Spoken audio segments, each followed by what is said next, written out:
With billions of dollars and enough fanboy hype to solve the world's energy problems, both Marvel and DC have plenty of characters to make fresh matchups in their own worlds for years to come. However, nothing gets us more excited than the prospect of crossovers. What happens when DC villains square off against MCU superheroes? Not just in terms of fights, but also personality clashing and all that good stuff. Before we get started, don't forget to Hulk smash that subscribe button and then gently ring the bell to join the notification squad. Match your might. To feel your life fade away as my hands wrap around your throat. The Hulk versus Doomsday. Alright, let's get the most obvious one out of the way before we get into some of the more out there matchups. The later entries on the list will take into account the personalities and possible conflicts that extend past combat.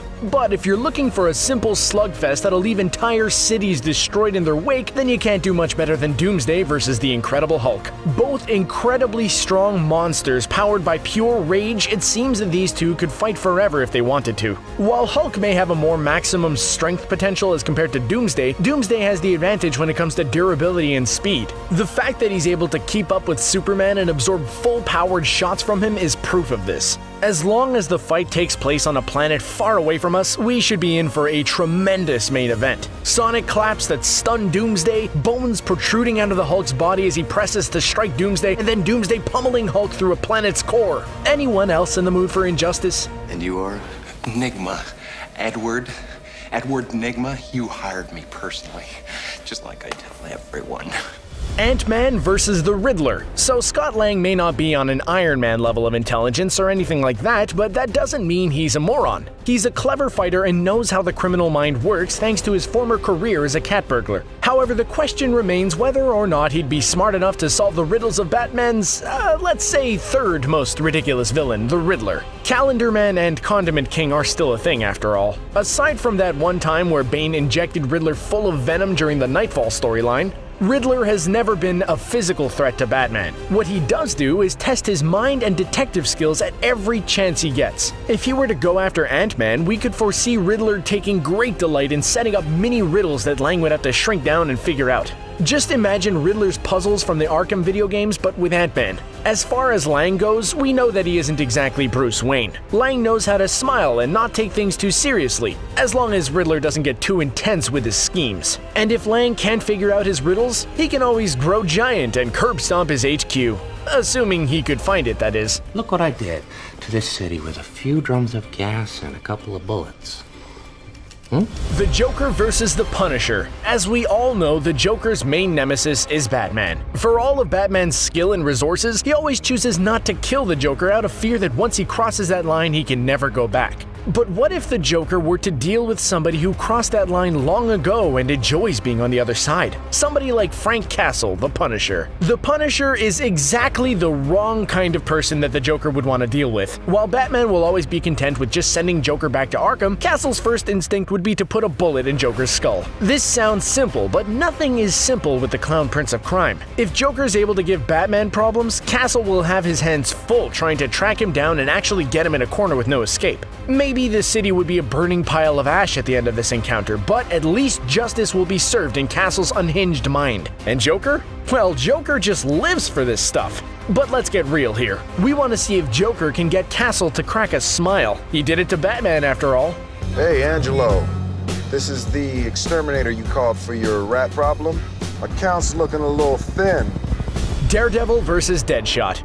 Before you all rage in the comments section that, Deadshot and Bullseye are basically the same, this is stupid, hold your horses. Yes, if you look at their skill sets, then Deadshot and Daredevil archenemy Bullseye are very similar. However, character-wise, they're extremely different. That is, Deadshot actually has a soul, whereas Bullseye is one of the most evil characters in Marvel Comics. Deadshot, on the other hand, is a more sympathetic figure. While he is an assassin like Bullseye, Floyd Lawton has a daughter and is not criminally insane. Early in the post-crisis era of DC Comics, Deadshot tried to claim that he had no remorse or emotion for anyone, but this is seen as a cover for all the emotion he bottles inside. Daredevil's a sucker for this sort of thing, especially the MCU version of the character. Daredevil always tries to talk his foes out of their problems, but if he hesitates for a moment against Deadshot, he might regret it. This would be very interesting to see if Daredevil would be able to convince Lawton to give up his life of crime. If he can't, then we can just have a good old fight. That works too. Thor, Status.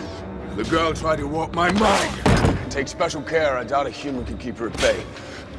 Fortunately, I am mighty.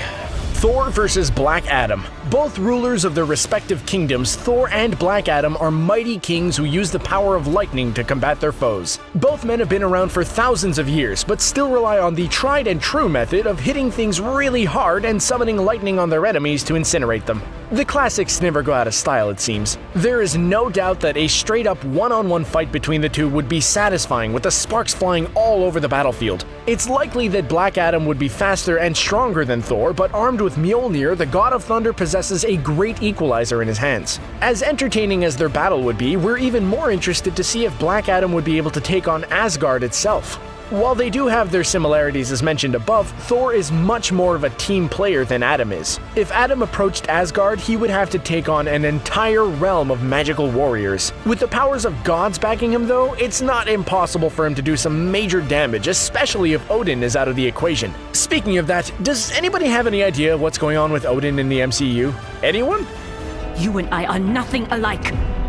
No, your anger suggests otherwise. Iron Fist versus Lady Shiva. While Shang-Chi may have been the first mega martial artist in Marvel, the premier martial artist in the Marvel Universe would have to be Iron Fist. Fist's mastery of chi energy, the destructive capabilities of the Iron Fist, and his rigorous training in Kunlun has made him stand head and shoulders above many other Marvel martial artists like Daredevil and Captain America. Being that he's the top of his class in his own world, what would happen if he took on DC's finest fighter, Lady Shiva? While she may not be one of DC's most popular characters, in some ways she's a very crucial one. Debuting in 1975, Lady Shiva may not have any superpowers, but that hasn't stopped her from earning the respect of everyone in the DC universe. How good is she?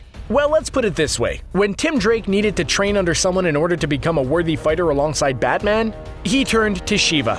Not proof enough? In the Nightfall storyline, where Batman became a victim of Bane's chiropractic clinic, Batman's combat skill rusted up as he recovered. When he needed to be whipped into fighting shape, he went to Lady Shiva. If she's good enough for Batman, she's good enough for Iron Fist.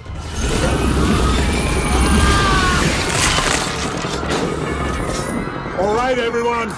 Chill. Luke Cage versus Mr. Freeze. Man, we certainly have a lot of Batman villains on this list, don't we? It's almost like other DC heroes' villains don't compare.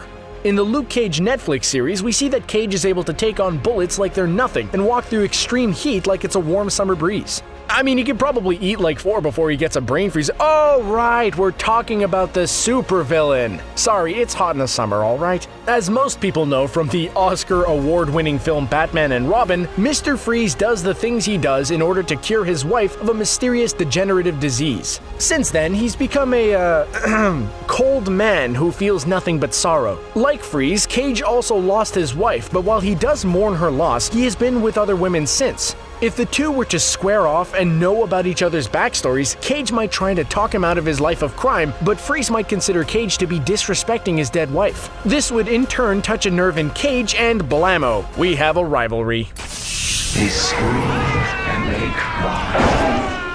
It's really now. Spider-Man vs. Scarecrow. Nobody in the Marvel Universe carries this burden more than Queen's favorite son, the Amazing Spider-Man. As seen in Spider-Man Homecoming, Parker isn't yet in full mastery of his abilities and still learning. While we didn't see Uncle Ben dying, we have to assume that this has still left a scar on Spidey that might never heal. Enter Dr. Jonathan Crane, aka Batman villain the Scarecrow. Now, some of you are probably thinking that this is a silly matchup because Scarecrow is similar in a lot of ways to another Spidey villain, Mysterio. While there are similarities in their power sets, Scarecrow can probe much deeper into the minds of his victims thanks to his mastery of psychology and his obsession with fear. If Peter was left crying under all the rubble in Homecoming, imagine if he gets a whiff of the fear gas. If Scarecrow manages to figure out his secret identity, things would go from bad to worse for our web-slinger. On the other hand, if Spidey could get the jump on Scarecrow, this matchup is rendered moot, as one punch from Parker will flatten this potato sack. But there's no fun in that, so let's torture Spidey instead. Haha, fun stuff. It's a stock exchange. There's no money you can steal. Really? And why are you people here? Captain America vs. Bane. If you look at powers and abilities, Captain America and Batman are on the low end in the Justice League and the Avengers. Despite that, both these men have risen to the occasion time and time again to protect the world from devastation. They can be broken though, like when Batman was broken by the luchador terrorist Bane. So what if Bane decided not to break the bat, but to break the Cap? In the hands of poor writing, Bane can be seen as a mindless brute that only serves a combat threat to Batman. In reality, Bane is a cunning strategist and a criminal mastermind who can bend entire countries to his will. He's also one of 2 people who have defeated the centuries-old Ra's al Ghul in chess. Captain America, on the other hand, is no slouch at all. While he may not be as book-smart as Bane is, nobody is a better and more respected military tactician than old wingtips. Also, whatever advantages Bane has over Batman with the Venom formula are nullified thanks to Cap's super soldier serum. If Bane is given time to prepare a battle plan to break Captain America, this rivalry would be a very interesting one indeed. Ding dong. The god is dead. Iron Man versus Lex Luthor. Sometimes the best villain for a hero is somebody who is a dark reflection of the hero. Dr. Octopus is in a lot of ways like if Peter Parker never had the proper morals and parental guidance that he did. In that sense, Lex Luthor is an evil, twisted version of Tony Stark. Both men of business and cutting-edge technology, Stark and Luthor have worked past their physical limitations. These humans have taken on enemies whose natural abilities are way outside their league, including Superman, Loki, and the Incredible Hulk. Using their vast wealth and political power, both these men have tried to mold the world into their perfect vision, even if others don't like it. While they are similar, there are enough differences between them to put some wrinkles into the matchup. Stark was born into wealth courtesy of his rich and brilliant father Howard Stark, but Luthor had to resort to, other means in order to get his money. That would involve killing his own parents and using their life insurance money to form his company. Whether it be in a business room in power suits or power suits, this is a matchup that is too perfect. What do you believe in? I believe whatever doesn't kill you simply makes you stranger. What are some DC villains that you'd want to see go up against MCU superheroes? We'd suspect a lot of Batman villains would be in this discussion, and we'll give you a shiny dollar if you can find someone for Calendar Man. Be sure to like, share, and subscribe for more awesome content. Thanks for watching!